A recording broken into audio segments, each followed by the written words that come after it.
तो मैं पुलिस का पद छोड़ना पसंद करूंगा, लेकिन मैं इस अपमान को नहीं सह सकता हूं। पुलिस मुख्यालय के बड़े बड़े जो अधिकारी हैं वो एक ग्रज मेरे से रखते हैं। पुलिस महानिदेशक में जब वो सीआईडी में महानिदेशक के पद पर थे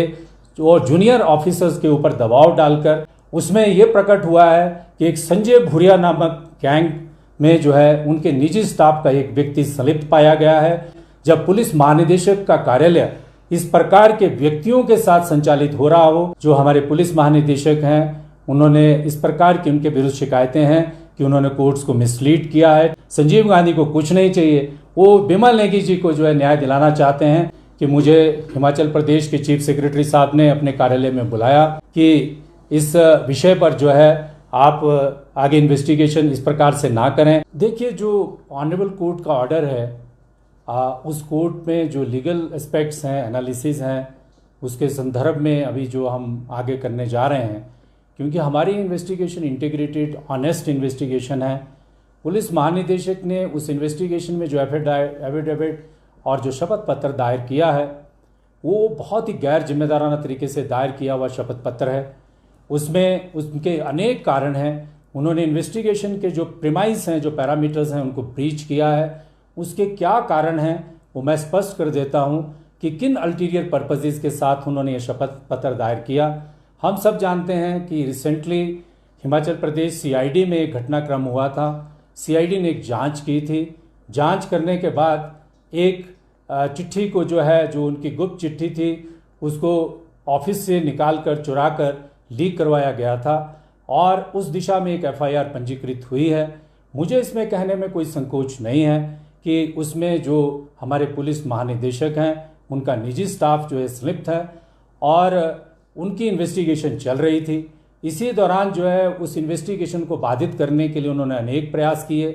और यही नहीं है, इसके अलावा भी अनेक ऐसी शिकायतें जिला शिमला पुलिस को प्राप्त हुई हैं जिसमें पुलिस महानिदेशक के आचरण के संदर्भ में गंभीर प्रश्न उठाए गए हैं। अभी कुछ समय पहले हमारे पास एक शिकायत प्राप्त हुई जिसमें एक विनय अग्रवाल नामक व्यक्ति के संदर्भ में यह प्रकट किया गया है कि पुलिस महानिदेशक ने एक रिपोर्ट तैयार की और वो रिपोर्ट जो है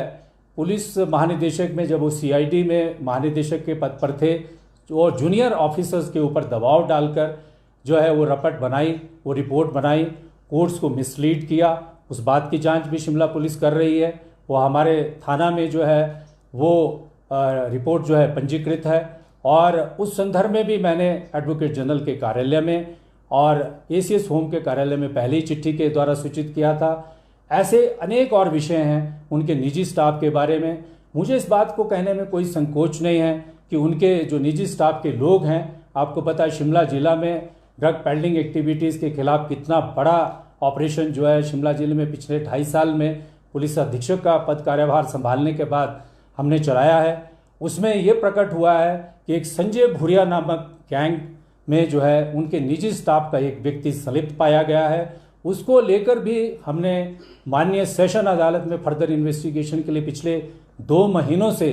प्रयास कर रहे हैं कि हम फर्दर इन्वेस्टिगेशन करना चाहते हैं। जब पुलिस महानिदेशक का कार्यालय इस प्रकार के व्यक्तियों के साथ संचालित हो रहा हो तो एक पुलिस अधीक्षक का धर्म और कर्म में बनता है कि न्याय और प्रक्रिया को ध्यान में रखते हुए ऐसे कार्यालय की क्रेडिबिलिटी के बारे में जनता को भी सचेत करे और इस तरह की इंपॉर्टेंट इन्वेस्टिगेशन को भी इस तरह के व्यक्ति से बचाए।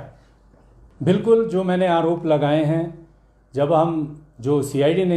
इन्वेस्टिगेशन पंजीकृत की है उस इन्वेस्टिगेशन में डीजीपी कार्यालय ने मेरी चिट्ठी पत्र लिखने के बाद कि आप इस इन्वेस्टिगेशन में बाधा नहीं पहुंचा सकते हैं इसकी स्वतंत्रता में, उसके बावजूद भी डीजीपी ने उस इन्वेस्टिगेशन को सीआईडी में अपनी चॉइस के ऑफिसर्स से करवाने का प्रयास किया। और ऐसे अनेक हमारे पास उदाहरण हैं जहां पे जो हमारे पुलिस महानिदेशक हैं उन्होंने इस प्रकार की उनके विरुद्ध शिकायतें हैं कि उन्होंने कोर्ट्स को मिसलीड किया है टाइम टू टाइम और इस प्रकार के शपथ पत्र जो भ्रामक शपथ पत्र हैं वो डाले हैं। मुझे इसमें कहने में कोई भी संकोच नहीं है क्योंकि मेरी इंडिपेंडेंस और मेरा जो किरदार है एक ऑनेस्ट व्यक्ति का, एक ऑनेस्ट अधिकारी का है। और आपको याद होगा कि निशांत शर्मा जो एक मध्यम वर्गीय व्यापारी है, उस समय भी एक ऐसी चुनौती मेरे सामने प्रकट हुई थी और वो भी उस समय जो संजय कुंडू हैं जो उस समय के पुलिस महानिदेशक थे, उनके विरुद्ध भी मैंने जो है वो एक एफिडेविट हाई कोर्ट में दायर किया था, बगैर पक्षपात के, बगैर भय के। और ऑनरेबल कोर्ट ने जो फैक्ट्स मैंने हाई कोर्ट के समक्ष रखे थे, ऑनरेबल कोर्ट के समक्ष रखे थे, उन फैक्ट्स को अप्रिशिएट किया था। लेकिन बहुत सारी चीज़ें इसके बीच में ऐसी भी हुई हैं जो मैं आपके साथ समय समय पर आगे आने वाले समय में प्रकट करूंगा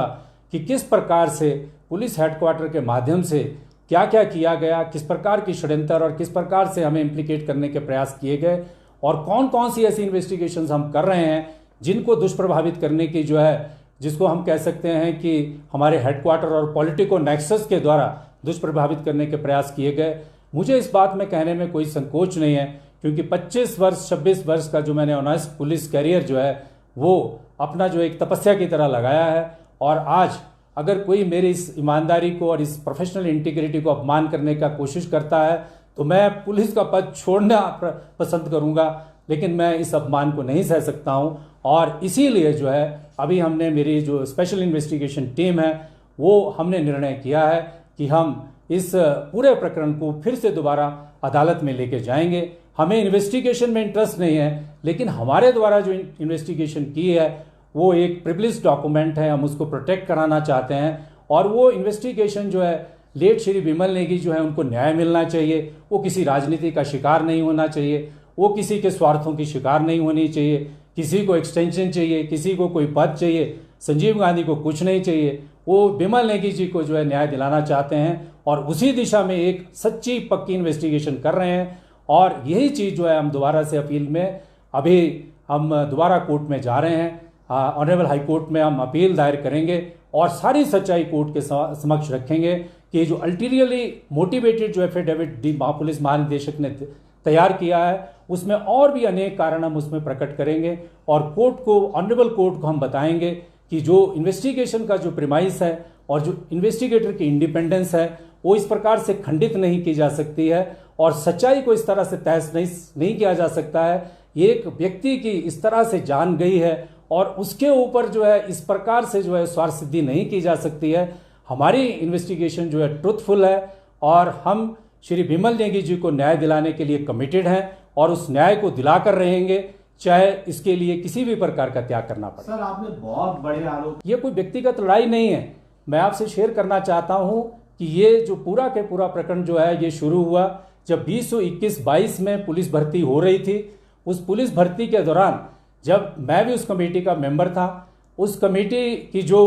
प्रोसीडिंग्स थी, जब मैंने उसमें देखा कि उसमें पुलिस भर्ती में ग्रॉस इरेगुलरिटीज हो रही हैं, तो मैंने अपना एक डाइसेंटिंग नोट दिया था। और उस डाइसेंटिंग नोट देने के बाद कुछ समय के बाद ये प्रकट हुआ कि पुलिस भर्ती में बहुत भारी धांधली हुई है, और वो धांधलियां भी जो है उसकी जांच भी सीबीआई को दी गई थी। मुझे नहीं पता कि जिस पैमाने पर जो धांधली हो रही थी उस पैमाने पर सीबीआई ने क्या जांच की है, किस किस को पकड़ा है, किस किस व्यक्ति के खिलाफ जो है कार्रवाई की है। लेकिन उस सत्य धर्म को और अपनी ड्यूटी को मैंने निभाया, और उसके प्रतिकार स्वरूप जो है पुलिस मुख्यालय के बड़े बड़े जो अधिकारी हैं वो एक ग्रज मेरे से रखते हैं, और उसी के परिणाम स्वरूप जो है आज तक ये सारी के सारी जो सत्य की, राइट और रॉन्ग की जो लड़ाई चल रही है वो लगातार चल रही है। लेकिन समय ने ये बताया है कि तस्करों के विरुद्ध लड़ाई हो, एक्सटॉर्शनिस्ट के विरुद्ध लड़ाई हो, चाहे उसमें कोई भी पुलिस का कोई छोटा अधिकारी हो, बड़ा अधिकारी हो, इट इज़ माई